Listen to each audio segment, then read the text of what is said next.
pensamiento, veloz el ramalazo, mientras la yareta bailoteaba su tibieza.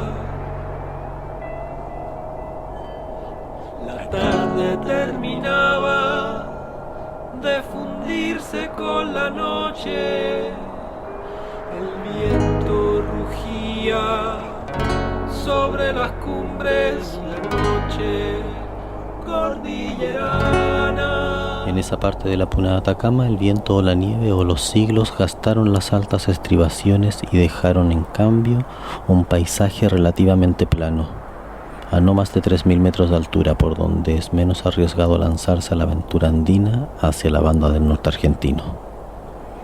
Es verdad que resulta difícil concebir otro lugar en esta parte de América donde la soledad apriete con dientes más agudos en la carne aventurera.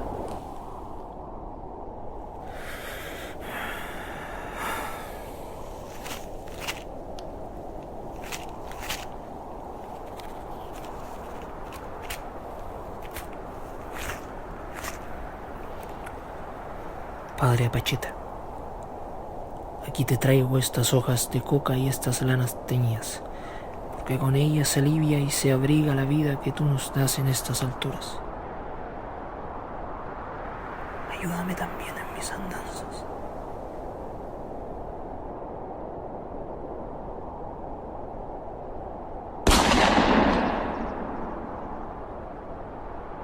Domitilo Villegas se despertó sobresaltado con una venda de confusión en los ojos. Simplemente se había perdido en el tiempo y por eso se había despertado casi con angustia. Pero lo tranquilizó la imagen del indio Condurumi más allá del rescoldo, sentado en cunclillas con la vista fija en los cerros del frente. Posiblemente estaba así desde el alba. Le bastaba dormir un rato para recuperarse y después se quedaba sentado sobre los talones con su perfil de greda contra la nieve. Hace rato pasó por aquí una familia completa de vicuñas, pero tú estabas durmiendo. Pasaron desprevenidas hasta que olfatearon nuestra presencia y huyeron despavoridas. ¿Por qué no me despertaste? ¿Por qué dormías de veras?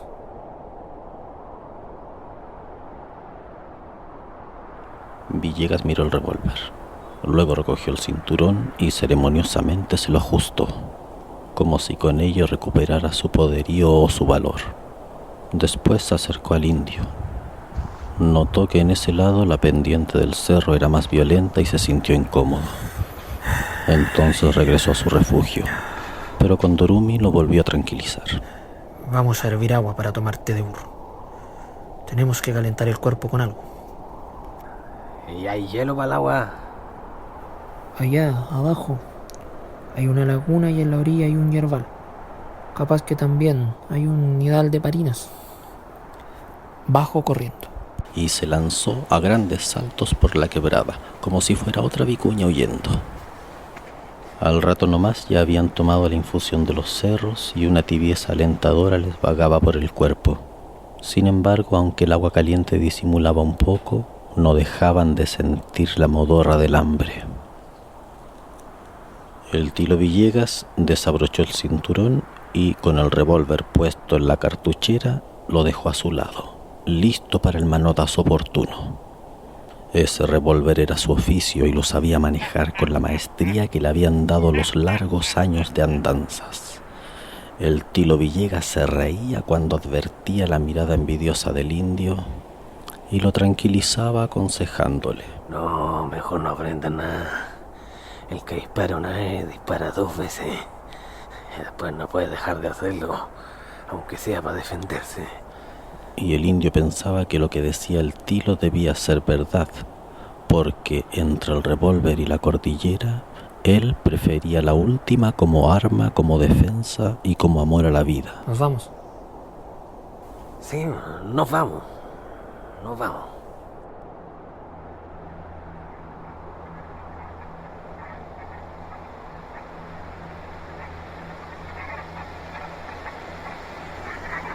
La mañana estaba térida y la respiración de los dos hombres se congelaba en un vaho de alas blancas. Desde atrás, Kondurumi miraba la silueta de su compañero recortada contra la luz de la mañana y después de tantos días por primera vez sintió curiosidad por el bulto de la espalda. Durante todo el viaje, en ninguna oportunidad lo había abierto y jamás lo había dejado solo, ni cuando se escondían por alguna circunstancia personal. Pero este bulto del Tilo Villegas parecía algo especial, que súbitamente había despertado su curiosidad.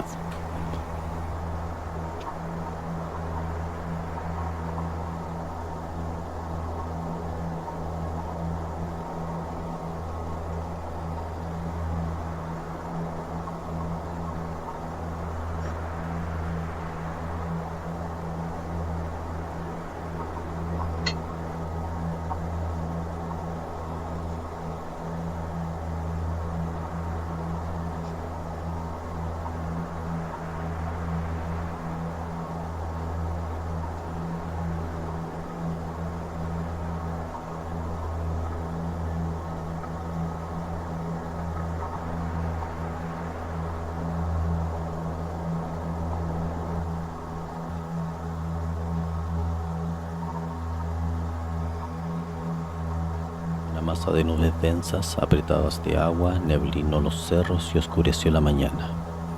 Kondurumi no se alarmó porque no parecían nubes de tormenta. La silueta de Domitilo Villegas, recortada contra la masa neblinosa, adquirió una imagen especial. Un día, no hace mucho tiempo, Domitilo Villegas recibió el soplo que una banda de Arica lo andaba buscando para pedirle cuentas. Era la gente del Sereno Morales, que parecía querer cobrarle la muerte del Verbo Divino o quizás del ratón, sus dos primeras víctimas. Pero él no estaba dispuesto a dejarse sorprender, ni mucho menos a discutir con algún desconocido que se le pusiera por delante, quizás con el cañón listo dentro del bolsillo. Ese día, no hace mucho tiempo, él estaba en la oficina salitrera María Elena, donde había conseguido una pega para capear un tiempo la mala, cuando se le apareció el Lepralepe y lo enfrentó. Todo lo que él hizo fue lanzarse al suelo, de costado para caer sobre el brazo izquierdo, mientras que con el derecho le perforaba la cabeza de un balazo. Lo vio caer y emprendió la fuga, atravesando las calicheras hacia la costa por el lado de Manto de la Luna. Mientras corría se preguntaba si no habría sido bueno darle la chance de que le hablara. Pero luego pensó que eso era arriesgarse tontamente. Desde entonces Domitilo Villegas anduvo escondido, y fue como prefirió huir por la cordillera hacia la Argentina cuando encontró a Kondurumi la primera vez, que también iba a cordillera adentro rumbo a Jujuy. Ahora venía de regreso, después de más de un año, y no era asunto de estarse enredando en la neblina. La cordillera suele arrancarse en violentos cajones que se precipitan cerro abajo en profundos abismos.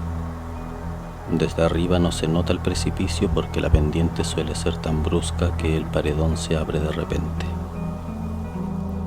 Kondurumi sabía perfectamente este percance de la topografía y un vano temor lo traía alarmado. Junto con la neblina, la misma ladera del cerro empezó a declinar más fuerte al extremo de hacer difíciles las pisadas.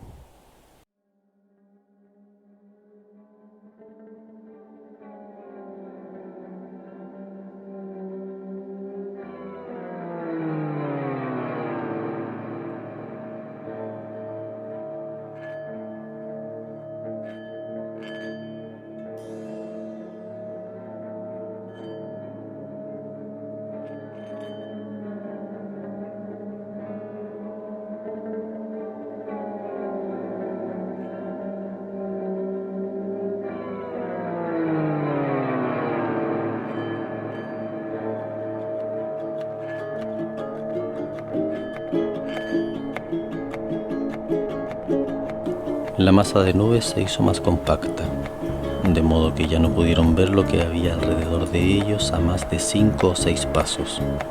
Kondurumi acortó distancias y se alarmó porque la pendiente del cerro quería venirse cuesta abajo, y no le resultaría tan fácil encontrar un descenso seguro. De súbito, El indio se detuvo y con un gesto del brazo hizo que se detuviera también su compañero. Luego abusó su oído de indígena. Y casi al instante 3 o 4 animales se desbandaron asustados montaña abajo, sin que aún ellos consiguieran divisarlos entre la neblina.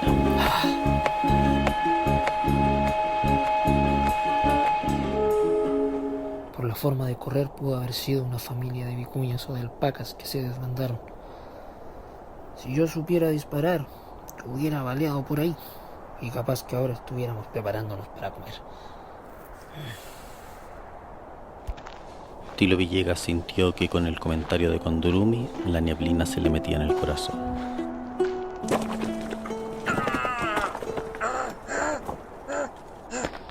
Para colmo, de repente resbaló y su cuerpo pesado e inerte se arrastró ladera abajo entre los riscos. Condurumi lo alcanzó de un salto descomunal y lo sujetó en la caída.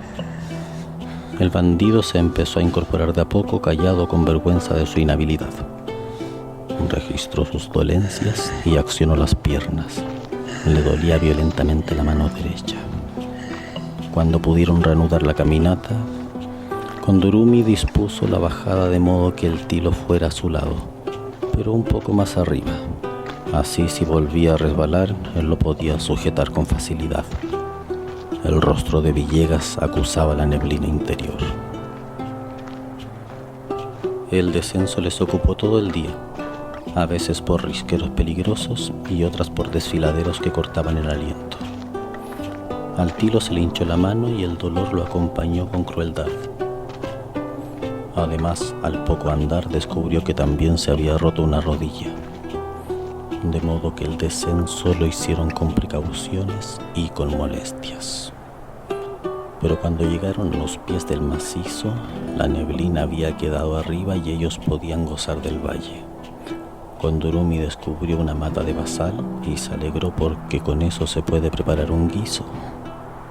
Luego encontró una mata de camincha y afanosamente desenterró los tubérculos, porque también se pueden comer. Juntó ramas y cultivó una fogata a cuyo calor Tilo Villegas pareció recobrar su energía. Además, cuidadosamente le aplicó un emplasto en la mano que misteriosamente le empezó a quitar el dolor, y con ello le volvió la alegría. Se acomodó en el suelo, con la mano izquierda se sacó el cinturón y lo dejó con la cartuchera montado en unas piedras. ¿Para qué le podía servir si no tenía mano para el gatillo? Luego se tendió a esperar la comida que estaba preparando Condurumi.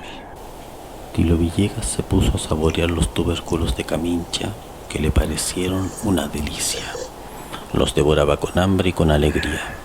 Además, la comida de basal tampoco estaba mala y las caricias de la fogata contribuían a espantar los fantasmas del día. De pronto el Tilo le dio una gran noticia. Ya, Condurumi, te voy a enseñar a disparar. Condurumi se sonrió sin saber por qué lo hacía. Evidentemente que a Tilo Villegas se le había desvanecido la neblina que lo ensombreció tanto rato.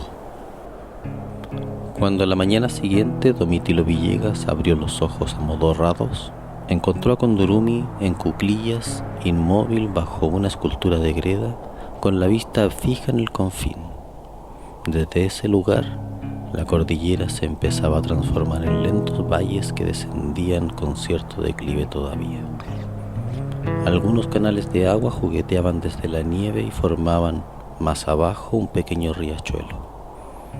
Una vegetación dura, hiriente, orillaba las corridas de agua, y un aire fresco calaba los huesos, haciendo doler la respiración.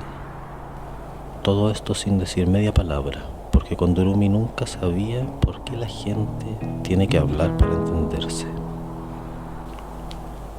Al cabo de un rato, Domitilo Villegas se incorporó y paulatinamente empezó a desenmohecer los huesos. Todavía le dolía la mano, pero en todo el cuerpo sentía ganas de vivir. De pronto tomó su revólver con la mano sana y empezó a jugar con la puntería, poniendo la mira primero en una dirección y después en otra. Kondurumi se sonreía incrédulo mientras el otro le repetía los ademanes de puntería, certeros y desenvueltos. Luego le pasó el revólver y Kondurumi lo recibió con una desconfiada timidez indígena, pero también con una curiosidad de algo nuevo. Sin embargo, casi inmediatamente se lo devolvió. Ya mira, eso mira, sí, es bueno que un hombre como tú aprenda estas cosas. Ya, eso, ya, ven para acá. Pásame tu mano, Kondurumi, ven para acá, mira. Eso, mira, así se toma, así se dispara. Tienes que apretar la mano bien firme. Ahí, aprender a cerrar el puño y afirmar la mano. Afirma la mano, Kondurumi. Que no se te caiga, afirma la mano, te dicen.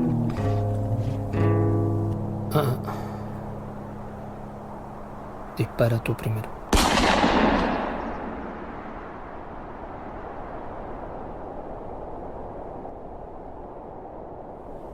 La sonrisa de Kondurumi se acentuó y ahora sin timidez ni desconfianza apretó el revólver y lo empezó a apuntar en una dirección y en otra simulando disparos, tal como lo había hecho antes el bandido. Pero de pronto, sin vacilaciones, volvió el arma contra la cabeza de su compañero y le disparó.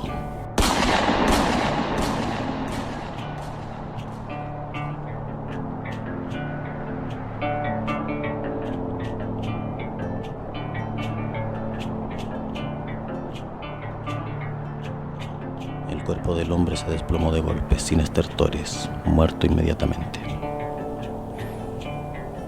Kondurumi bajó el arma y la miró, lentamente, largo rato, sin expresar un solo gesto en su cara de aborigen. Domitilo Villegas, el famoso Tilo Villegas, alias el Balapuesta, yacía recostado casi encajado en un rincón de las rocas. Después, pausadamente, Kondurumi se acercó y le sacó las botas. Lo mismo hizo con los pantalones y finalmente con un cinturón que asomaba dentro de la camisa y que le estaba atachonando las balas. Luego se vistió con esas prendas y a medida que lo hacía iba sintiendo que una fuerza nueva se metía por sus brazos y le llegaba hasta las piernas y la cabeza. Se sentía renovado, distinto. Pisó las botas casi con halago.